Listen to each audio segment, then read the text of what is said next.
Hey guys, it's your girl Tyra Crush back with another review, and this time it is for If Loving You Is Wrong, Season 4. If you have not already, hit my subscribe button. Thank you. So, this season was very short. It was like 8 episodes, and I was kind of impressed with that because it seems like he learned how to condense some things, even though people was being repetitive and saying the same thing over and over again.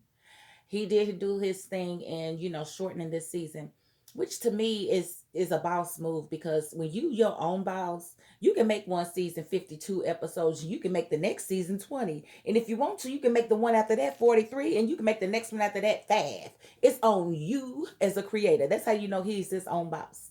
So let's talk about what happened. We opened the scene with Lucian trying to cut Kelly down from the ceiling because she hung herself in the jail cell because she's stupid. And I'm just over her. I don't think she's doing a very good job of convincing me to be feeling sorry for her. Yes, it was messed up what happened to her, but I don't like her reactions. I don't like her acting. I don't like the way she cries. I am over Kelly. And I was hoping that she would not be revived. I'm sorry, but it's the truth. Now, I do appreciate how the officer is trying to help her and get her back to, her family, basically, because she's not guilty. She's not guilty of doing anything but protecting herself and choosing herself over her lover or ex-lover. Because Travis is crazy. He's 10 carat crazy. She was actually the 10th female that he did this way. Stalked her, ruined her credit, ruined her, financials, and basically just tormented her, and then had the world thinking that it was her stalking him because he was manipulating, telephone records and everything, and nobody would give her the chance or a second thought. They basically took his word for it because his parents have the biggest church in the town and everybody goes there. So he was able to get away with murder until she killed him.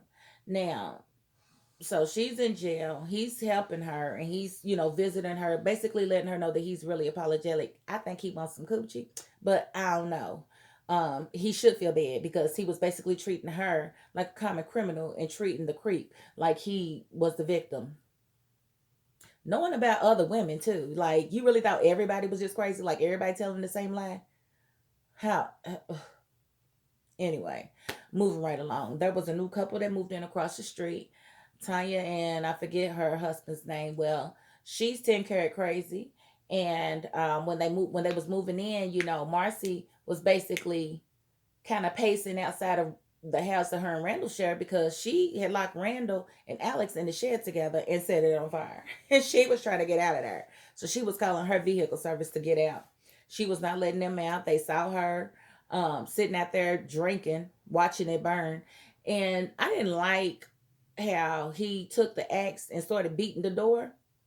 But then when dude came to open up the door, the uh the axe hole was gone. Like, where did it go? There was an axe hole. I seen it.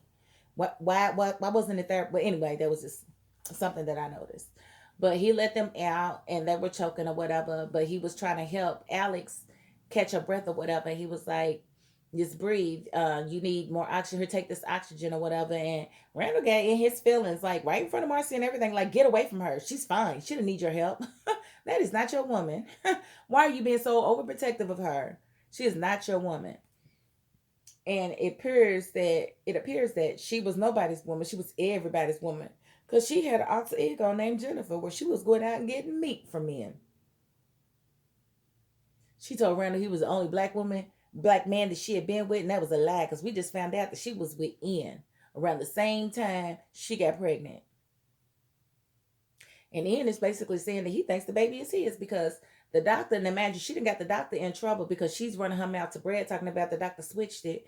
Um, Randall heard it, so of course he done called the hospital and basically reported the doctor trying to get everybody fired and sue everybody. Well, come to find out, it just ain't your baby. It's not your baby. It's definitely not your baby. And Alex is who we thought she was. She's a cold slut, and I'll admit I had no idea. I thought it was just Randall and her husband Brad, but clearly, old girl was getting it in on websites and everything else. So when Brad found out she lied about the test being switched by the doctor, he decides he's done. He's over it. He wants his divorce. He tells her, I'm coming over with the notary and you're going to sign these divorce papers and when it's going to be done. And she was like, well, I need to have somebody look over it. I can't just sign this, which is true, but I just can't stand her because she's always doing stuff to benefit herself and she's just selfish and self-centered and ugh, I do not like Alex at all, aka Karen. So she tells him that she has to get it looked at, and Natalie was actually there because he asked Natalie to witness it. And Natalie said, I can't witness it without her actually having, counsel to actually look at it, but we can get somebody to look at it. And he was like, fine, you got 24 hours. Well, Natalie's great plan was to ask Ian, who was coming over later that night anyway, to tell them how he was going to help Kelly in her case. Because remember, he's partners with Travis's parents' attorney, Larry. So he can't just represent her, but he's going to use the dude that he sent the first time, the young dude, to actually do the work that needs to be done. So he sent him down to the DA's office with all the evidence of all the other women that Travis had stalked and they're being paid off by the church to see if they could get her to drop dismiss the case altogether. Which, if they do, I don't know what they're gonna do about Ramsey because Ramsey's clearly she's still charged with his murder, but they haven't said anything about that. So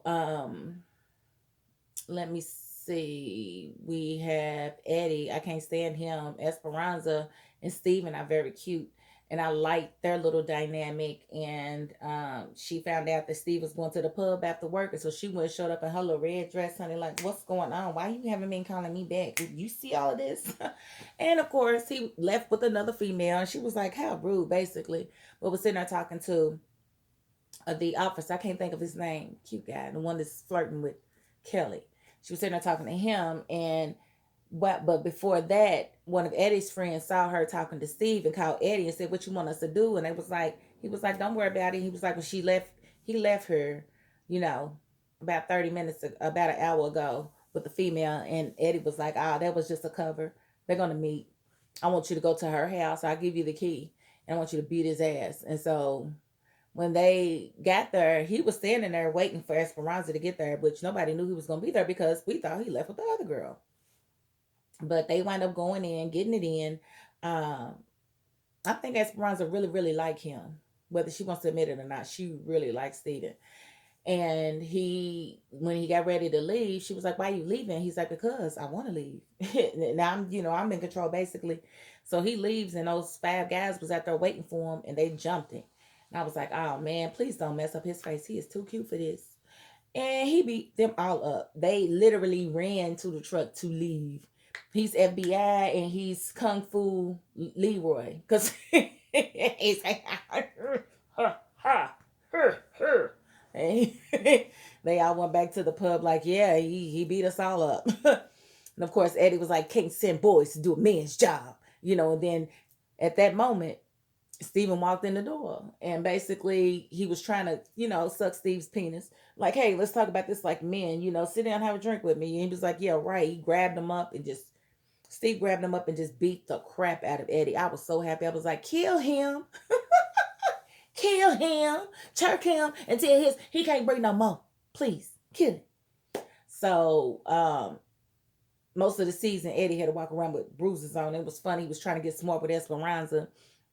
And she said something about his bruises. He said, yeah, I got jumped. You ain't get jumped. That was one person. It might have felt like a jumping, but it wasn't no jumping. That was one person. So we have Ian is probably Alex's baby daddy, because that's where it ended off with the attorney. Crazy girl across the street, Tanya, her husband, like I said, he helped put out the fire that I can't think of her name. Started Randall's ex-wife, that she started Marcie. That she started because she was basically trying to kill them. And so he put that out, but his wife's 10 carat crazy. And what we found out is that, Randall was basically playing with her mind. He realized that she was crazy because he kept watching her go back and forth to the mailbox and whatnot. So he was playing with her mind, saying things to her that he knew would trigger her. He knew what kind of medication she was on because he's a psychologist. Well, he got to looking and staring. Now, first he took his clothes off and was basically flirting with Alex, trying to get her to come over and give him some. And she was like, I don't want to see, I want a co-parent. I ain't trying to be with you like that, okay? So don't keep coming to me like that, okay? And so he was just standing in the window, knowing old girl across the street was watching him bucket naked. So why this heifer gonna take a whole motherfucking painting and just paint what she seen in the window, and she painted his body's abs and all. And her husband was like, "Who? What's going on here?" And she was like, "Oh, it's just a picture. This the man looking at the woman in the window." And he was like, "Did this really happen?" She was like, "No." Of course it happened. He looked right at the picture. It looked just like Randall. So he ran across the street and told him, "Don't talk to my wife no more." He's like, "I'm not playing. I done told you, don't talk to her no more." And Randall thought he was playing, because he don't believe Fat Me Greasy. He don't believe it. He don't believe Ish stank.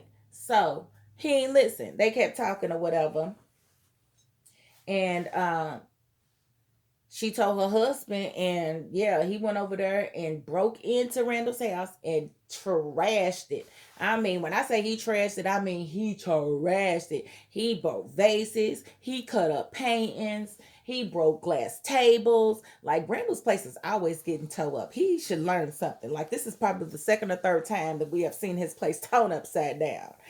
And he didn't stop there. He took the spray paint and he said, "Bitch, the next time I burn it down." He's not playing about his wife. Leave his wife alone. So now we know he's 10 karat crazy too. He's just more contained with his, and he fights fires probably to get rid of his aggression. But what you won't do is keep coming for his wife like that, because he will kill you. I believe he will. So, did I miss anything? So, we're basically Lucian is definitely cornering Eddie, because we found out that Andrew was still alive. Andrew was the officer that came up missing that Eddie kept trying to say his uncle got. Well, apparently he's in protective custody. And that, shocked Eddie. You could tell in his face, he was like, Andrew. Yeah. Andrew and the other kid basically are witnesses and testifying against Eddie. So we'll have to see how that plays out. And I hope to God Tyler lets us see Eddie die. I want to see him dead. Like, I don't never want to see Eddie again. I'm good with that. Eddie can go. Just like Kelly can go, Eddie can go. Because Kelly was just getting on my nerves. Like, girl, you was just doing too much. And I don't recognize the mental, I guess she was going through some type of mental change or something that made her that way. But I don't recognize it. So it was just getting on my nerves. You going to let that man in and then shoot him 5 times. But you didn't turn the alarm off. You coherent. You know what you're doing, honey. So I don't know what disease he's going to try to play that off to be. But it's neither here nor there. So what do we have? And this is like my second or third video, so I don't remember everything that I discussed. So if I missed something, I'm gonna try to catch you right now. So we got Kelly is still in jail, but the officer's helping her. We've got Ian actually helping her through another attorney, but we're not certain that he's really trying to help, because he told his partner that they think that he's in with them. So we don't know what he's really trying to do until next season. We feel like Ian is probably Alex's baby's daddy. Um, because he was messing with her. Basically, she had a online profile. She was going out sleeping with men in hotels. Just a slut. A slut. She just knew it was gonna be Randall's baby, and it ain't. And so he really gonna be hurt. That one, that ain't his baby, and that two, he basically made Marcie kill her baby. He made her baby die. So Larry showed him how he could basically have gotten locked up for murder, for pressuring that girl so much and stressing her out and causing her to miscarry that baby. So he's like, you should thank me for ending that marriage for you, because she was coming after everything you own. And he's still mad or whatever, but so he left off mad because dude across the street ripped up his whole house. Lucian's cornering Eddie. Basically, they got witnesses, Pete. They got Andrew. They got a bunch of information against Eddie. So I think he's going down next season. I just pray it's for death. I hope he dies. Esperanza and Steve, I hope that they can make it work out. I think it's cute that Brad asked Marcie to marry him. But I don't really appreciate her back and forth, because one minute she's wanting him, next minute it's like, no, we're just friends, and then she's wanting him, and then it's, no, we're just friends. I'm gonna need her to make up her mind. I'm gonna need her to make up her mind and let that be that, because I'm just over it. She needs to figure out, Marcie, I said Macy. She needs to figure out what she wants, and she needs to go for it. And she needs to not leave Brad on. He's been through enough.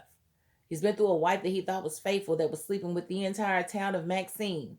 So don't play with his emotions, please. Don't play with his emotions. Let him know what you want so y'all can move forward.